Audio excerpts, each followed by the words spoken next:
Hello everyone, welcome back to my channel. To our returning subscribers, I want to say a very big thank you. And if you're just joining me for the very first time, thank you so much. Please, if you have not subscribed to my channel, please hit the subscribe button, turn on your notification bells, and guess what guys, we're about to have a ride of a lifetime. Straight to my gist for today. So I know that last week you guys heard the story of Tiwa Savage and Seyi Shay, what happened at the salon where, they had an issue, they started shouting at each other and all of that, right?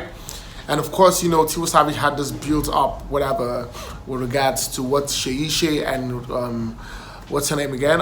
Victoria Kimani had said about her. Seyi Shay talking about her at interviews, and of course, the whole challenge that Chris Daniel started, the music, I don't want to use as the F word challenge, the FU challenge, right? So, first up, before I delve into my analysis, now what I'm about to talk about today is to talk about the issue, the song issue that happened between Seyi Shay and Tiwa Savage, right? So, if you listen to the voice note that Seyi Shay put out after the whole issue between herself and Tiwa Savage, there was a conversation about, Tiwa Savage having to take her song, the LovaLova Song that, had Duncan Mighty and Caesar Millie on it, right? So now, that is what I actually want to dissect, and I need you to follow my analogy carefully, right? I'm going to be playing some voice recordings that have Seyi Shay and Tiwa Savage's voices, right, of where they were talking about the song. And of course, I'm going to also play the original version of the LovaLova Song that Seyi Shay was talking about. But before I go into that, I'd just like to tell you that, these two ladies, I know them personally. Tiwa Savage, I know Tiwa Savage. I attended a wedding in Dubai in 2014. I know her. I know her ex-husband, T-Bills.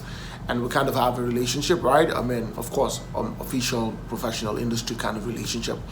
And of course, Seyi Shay happened to be like maybe the second artist that I ever interviewed, like celebrity that you get to interview. At that point, she was also just trying to come up, right? And of course, so Seyi Shay is one person that I also know, like, hey, when we see with Vibe, how are you, Shay? Was good and all of that, like a manager DD back then.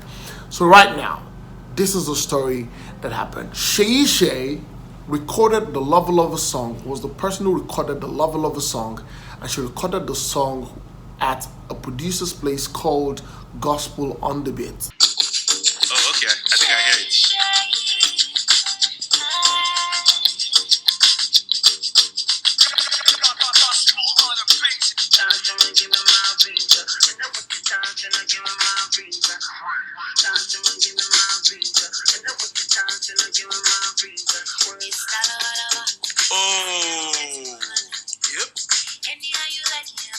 Oh, yep.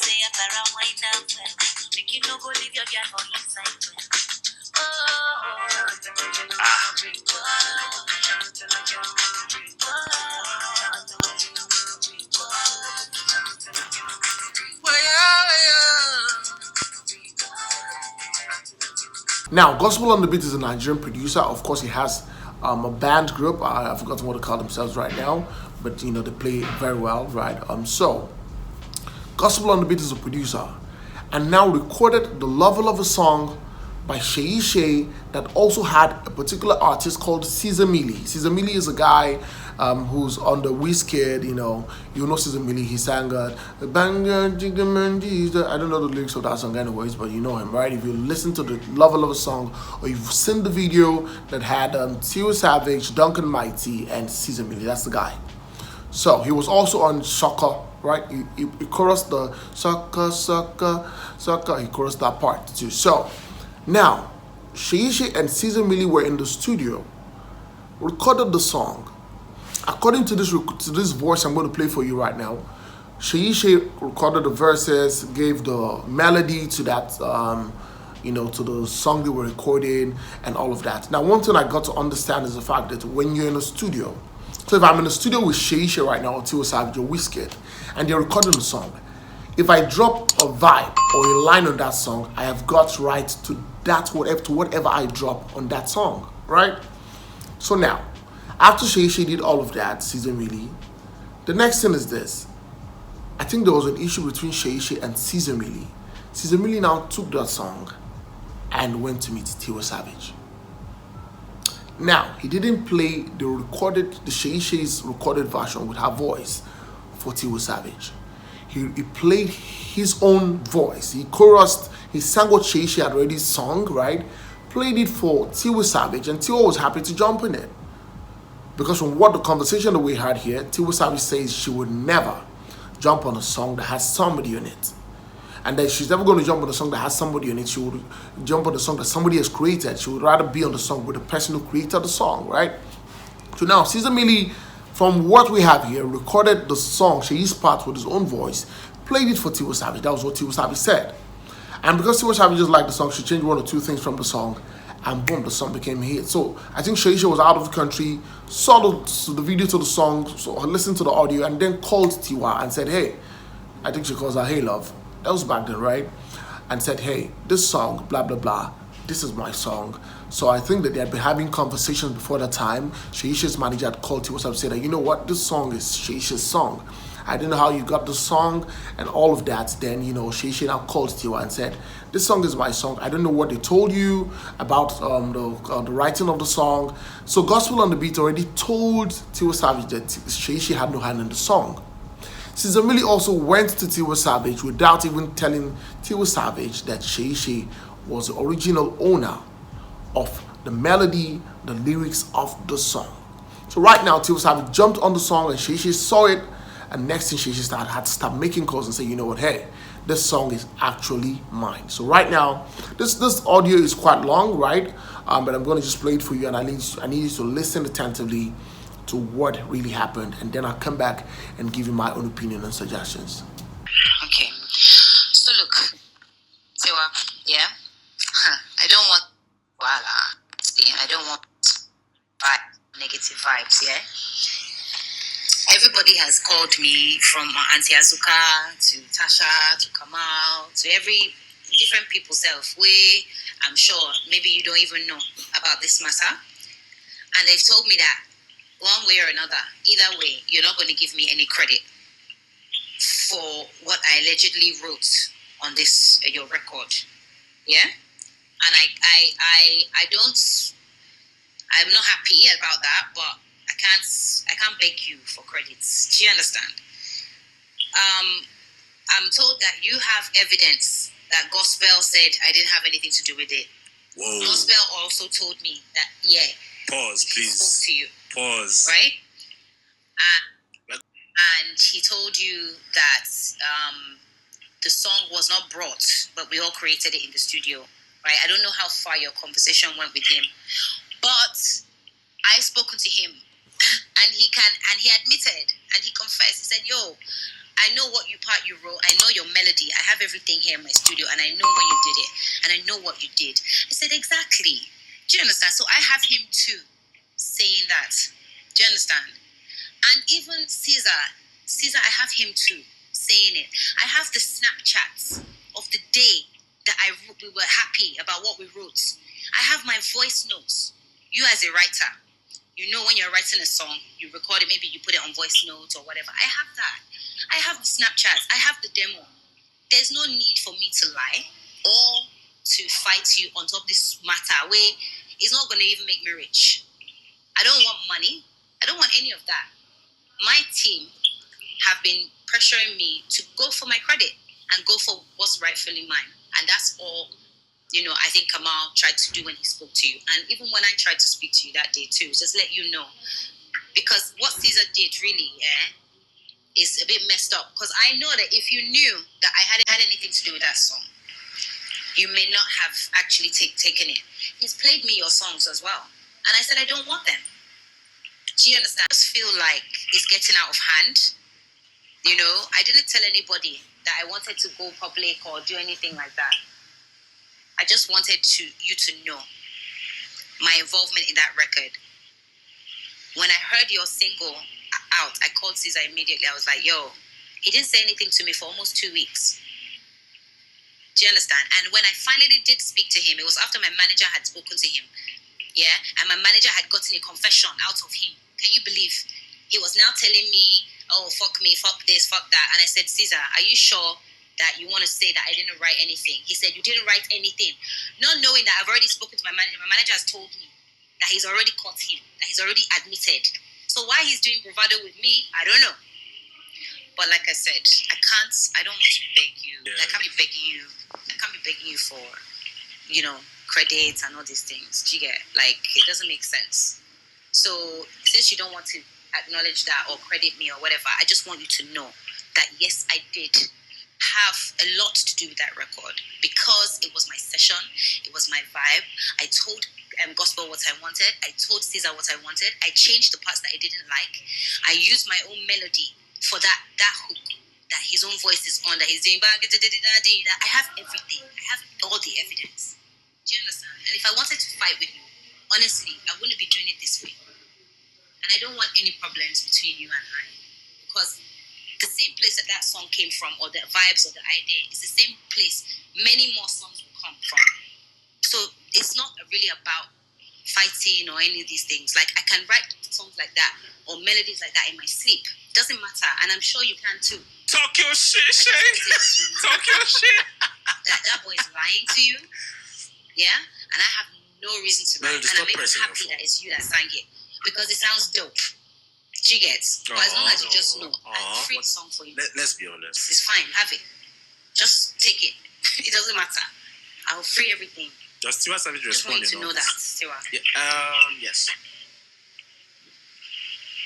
To be honest with you, Yeah. I picked up Mama because when he came to me, he didn't play me your version. He played me a melody from his voice. You see. The whole thing. Oh, wait. Let me see. Right, so he did the song. He did some parts, same thing. I didn't like it. I changed some lyrics and melody because the verse is completely different from your verse. So I didn't want that. Like, we did me, him, and Joe. So he came back to me and he said that you're asking for credit. So I said, she went, first of all, I didn't even know you're giving the song to anybody. I don't touch anything that anybody has done. You bring a song to me and they say, you've already presented it to this person. The worst I'll do is I'll tell them I'll jump on that song with that person. Yeah. I don't take songs. Or if I've spoken to the person and the person is telling me you can have it. Do you guys think? But in all my history of any song I've released, there's no song that I have not had involvement in. I've never had a song 100% written for me. I've never done that. Right.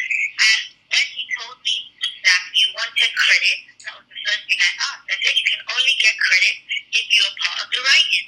He said, no, that you've never written anything. All the 5 songs that he wrote for you for your EP or your album, he said you didn't write anything, that he writes everything 100%. Can you imagine? Can you imagine this guy? Sure. Because he doesn't do that with me. He said, yes. Tiwa, can I just quickly interject? I can't give credit. But I'm not so to you. I let you finish everything, sure. Okay, So I'm you're listening. saying that I don't want to give you credit and it's fine. I'm not saying I don't want to give you credit because you wrote on the song. If you write on the song, then you're gonna have credit. Well, what you believe is that I I'm didn't. not giving credit because yes, because I got on the song with Gospel and Gospel said the same thing. He said, Mama, I'm not going to lie to you. Hold up, pause. I like this part. Put this part down. Yeah, he told me that. He said that. He said if we go to court, he's ready to. Yes, he said he's ready to testify that you didn't write the song. So it's not just Caesar. So Gospel on the beat said Caesar he's ready to testify. I had to remind Gospel. I said, Gospel, you said this to Tiwa, yeah, but do you remember? And I had to play it to him, and I had to remind him, and he was like, oh yeah, it's true, that's your melody. He said he's going to go back and listen to your song because he hasn't even heard your own version properly. Do you understand? So he wasn't sure when he was talking to you. I said, please, you need to go back and refresh that session because if you remember correctly, this is the part I wrote. He was like, it's true. He goes, you know what? I'm going to call Caesar. I'm going to call Tiwa back actually and correct that. He said, because actually by rights, I should even go, if by rights, if that's the case, I should even go and click. But this thing that Seyi Shay is doing, that's probably the reason why Seyi Shay expected Tiwa Savage to see it from Part of that writing, because Tiwa, you know how songwriting sessions go. You can't have 4 or 5 people in a room, right? And nobody puts any, inspiration or any their own their own inputs. Because you're a writer. Now, from what you just listened to, right? So, Sizamili wrote the song with Seyi Shay, right? Now, he just felt like, okay, Seyi Shay, I could just give the song to Tiwa Savage. Now, realize that the original producer of the song was Gospel on the Beat. Gospel on the Beat also told Tiwa Savage that, you know what, Seyi Shay didn't have a hand in the song, right? So finally, right now, that was after the issue started happening. Tiwa Savage had to call Gospel on the Beat and say, what's up? This was happening. Gospel on the Beat said, like, she doesn't have a hand on the song. Now, Seyi Shay now called Gospel on the Beat and said, what's up? What's happening here? Do you remember that I created the melody, I created the hook for this, I wrote part of the song? And Jeff Gospel was like, oh, I think I remember right now. I think I understand what you're trying to say. Now, for me, the problem here is first off, Sizamili. Sizamili, if you realize, if you're very conversant with Nigerian entertainment, there was a time he went ahead to say that he wrote a song for Burna Boy. And the management of Burna Boy had to come out to say that, hey, this guy did not write a song for us at Aristocrat Records. They had to come out and say, you know what? This guy didn't write a song for Burna Boy. In fact, it was Peruzzi who wrote a song for Burna Boy. And I don't even think maybe Burna Boy gave him a credit. I'm not sure about that, but right? But the only person that has been known to have written a song for Burna Boy is Peruzzi Vibes. So right now, Sizamili is the first, problem here, having to tell Tiwa Savage that, you know what? This song, nobody's in it. It's just myself, and I need to jump on it. And then they had a Duncan Mighty on the song. Now, the person who produced the hook that Tiwa Savage was on is Pels. I think he did a great job. He refined the tune, He made sure that, it was mid-tempo. You would vibe to the song. That song was a hit, right? When you hear the intro, it was fantastic. Now, Pels did an amazing job. Spells does not have a problem here. He was given a song, he produced it, and that was his own. But where I have 2 points I really want to make out of this is this. Writers need to have rights to whatever they've written. For any time, this is just a lesson for Nigerians, for whatever, when it comes to intellectual property, you need to make sure that you have it in black and white. You need to be very strong because you never know the song, you never know your product, your brainchild that becomes a hit tomorrow. Right, and that's the problem here. So imagine there was a Seyi Shay, Tiwa Savage, and a Duncan Mighty on the song. It would have been an amazing hook. It would have been fantastic. But of course, we still do not know that. Maybe if Tiwa Savage remembered, or if Tiwa Savage was told that Seyi Shay really owned the song, we don't know if Tiwa Savage would have wanted to jump on the song. But right now, as it stands, what Seyi Shay was trying to do was the fact that she was trying to fight for her rights. Of course, you'll be pinged that the song you wrote is becoming a hit right now, and you don't have any access, you have no rights, you have no claim to your intellectual property. You get what I'm talking about? In the end, Seyi Shay said, you know what, I am leaving the song for you, Tiwa. I just wanted you to know that I wrote the song. I'm not going to have to beg you for credit. That's what she said. For me, I think that if the song was just maybe the audio, or maybe, she just heard it somewhere, and they were about to release the song, she would have dragged Tiwa or whoever it was, or maybe the management or whatever it was, to court. But at this point, the song was out there, and I feel that she just wanted to be like a sister woman kind of thing. I don't want to drag you out there. We're old celebrities, and I don't want to beg you for anything. I don't want to be seen as, I'm trying to spoil your market or spoil the song, regardless of the fact that I wrote it. But this is the honest truth. If as a writer or somebody who creates some products or ideas, you find that your intellectual property has been infringed upon, you can discuss, you can take it up, you can settle out of court, you can talk to them about it. But in the long run, when you try to use people's people's property, give them credit. At least give them credit. And that's the problem. That was one of the major problems, that happened between Tiwa Savage and Seyi Shay. And I feel that Seyi Shay just, felt that, what, this girl, you've used my song before. So, damn it, whatever you say, whatever you think I said about you, forget about it. That's why she just went and say hi. So from my own point of view, after the issue that happened between them when it came to the song, their relationship severed after that time. And that was what built up the issue of the FU challenge and the song where Seyi Shay were having to sing about Savage and all of that. You've been an older man in your 40s and you don't want maybe other people to succeed or whatever it was, right? And so for me, 2 points here, right? Whenever you are trying to, create a product, make sure you patent it, give it a copyright, get your lawyers involved. You know, when you make sure that you're also in in a deal with people who are really trustworthy. Because the problem here is Caesar Millie took the song, gave it to Tiwa Savage, and he knew that she dropped the hook on the song. She had lines in the song. She created the first, the verse on the song. You could hear it clearly. But the guy went ahead, and Caesar Millie is still not blown as an artist in Nigeria. I mean, he doesn't have a standout single in the country at the moment, right? And the other part is fight for what is yours. In the long run, fight for what is yours, right? I hope you guys enjoyed my conversation, right?